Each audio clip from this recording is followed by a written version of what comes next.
TP. Chandrasekharan വധക്കേസിലെ മുഖ്യപ്രതിയായ കൊടിസുനിക്ക് parole നൽകിയത് രാഷ്ട്രീയ ആയുധമാക്കുകയാണ് പ്രതിപക്ഷം. മനുഷ്യാവകാശ കമ്മീഷന്റെ കത്ത് തെറ്റായി വ്യാഖ്യാനിച്ച് രാഷ്ട്രീയ താൽപര്യപ്രകാരമാണ് പരോൾ നൽകിയതെന്നാണ് പ്രതിപക്ഷത്തിന്റെ ആരോപണം. പരോൾ റദ്ദാക്കരുതെന്ന ആവശ്യവുമായി കൊടിസുനിയുടെ കുടുംബവും രംഗത്തെത്തിയിട്ടുണ്ട്. കൊടിസുനിക്ക് പരോളിന് അർഹതയുണ്ടെന്ന ഫേസ്ബുക്ക് പോസ്റ്റുമായി പി ജയരാജനും രംഗത്തുവന്നു. ടി.പി. ചന്ദ്രശേഖരൻ വധക്കേസിലെ മുഖ്യപ്രതി കൊടിസുനിക്ക് 30 ദിവസത്തേക്ക് പരോൾ അനുവദിച്ച തീരുമാനത്തിനെതിരെ പ്രതിപക്ഷം പ്രതിഷേധം കടുപ്പിക്കുമ്പോഴും ജയിൽ വകുപ്പും സർക്കാരും മൌനം തുടരുകയാണ്. പരോൾ അനുവദിക്കാനിടയായ സാഹചര്യം സംബന്ധിച്ച ചോദ്യങ്ങളിൽ നിന്ന് ജയിൽ മേധാവി ബൽറാം കുമാർ ഉപാധ്യായ ഒഴിഞ്ഞുമാറി. പരോൾ അനുവദിക്കുന്നതിന് മനുഷ്യാവകാശ കമ്മീഷന് കൊടിസുനിയുടെ മാതാവ് സമർപ്പിച്ച കത്ത് മറയാക്കിയെന്ന ആക്ഷേപവും ശക്തമാണ്.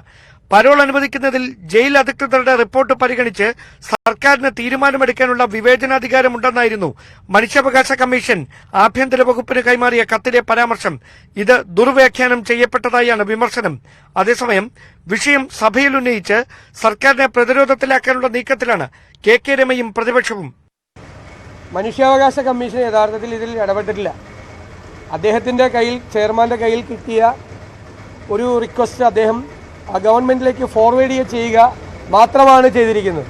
തീരുമാനം ഗവൺമെന്റിന്റെയാണ്. മുഖ്യമന്ത്രിയുടെയും മുഖ്യമന്ത്രിയുടെ ഓഫീസിലെ ഉപജാപക സംഘവുമാണ് 2018 പരോൾ കൊടുത്തപ്പോൾ തട്ടിക്കൊണ്ടുപോകൽ ഉൾപ്പെടെയുള്ള ഗുരുതരമായ കേസുകൾ ജയിലിനകത്തും ജയിലിന് പുറത്തിറങ്ങിയപ്പോഴും ഗുരുതരമായ ക്രിമിനൽ കേസുകളിൽ പങ്കാളിയായ ഒരാൾക്ക് 1 മാസം പരോൾ കൊടുക്കാനുള്ള തീരുമാനം സത്യത്തിൽ ഈ പ്രതികളെ പേടിച്ചിട്ട് ചെയ്യാണ്. ഈ പ്രതികൾ CPM നേതാക്കന്മാരെ ബ്ലാക്ക്മെയിൽ ചെയ്തുകൊണ്ടിരിക്കുകയാണ്. സർക്കാർ തീരുമാനത്തിനെതിരെ ഹൈക്കോടതിയെ സമീപിക്കാനും കോൺഗ്രസ് നേതൃത്വം ആലോചിക്കുന്നുണ്ട്. അതേസമയം കൊടിസുനിയുടെ പരോൾ റദ്ദാക്കരുതെന്നാവശ്യപ്പെട്ട് കുടുംബം രംഗത്തെത്തി. 20 വർഷം തടവ് കിട്ടിയ ആളാണ്. അങ്ങനെയാണെങ്കിൽ ഇതേ കേസിൽ ഇതേ ശിക്ഷ കിട്ടി ഉള്ള ബാക്കിയുള്ളവർക്കൊക്കെ ഇടക്കിടക്ക് പരോള് കിട്ടുന്നുണ്ട്. അപ്പോൾ ഇവന്റെ പരോള് കിട്ടുമ്പോൾ മാത്രം എന്തിനാണ് ഇത്ര വിവാദമാക്കേണ്ടത്? എല്ലാവർക്കും ഉള്ള ആനുകൂല്യം നിയമപരമായിട്ട് ഇവനോ കിട്ടേണ്ടതല്ലേ?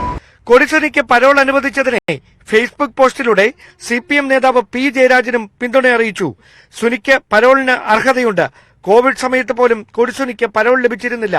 അമ്മയുടെ പരാതിയെ തുടർന്ന് പരോൾ നൽകിയതിൽ എന്ത് മഹാപരാധമാണുള്ളതെന്നും പി ജയരാജൻ ഫേസ്ബുക്ക് പോസ്റ്റിൽ കുറിച്ചു. ന്യൂസ് 18 തിരുവനന്തപുരം.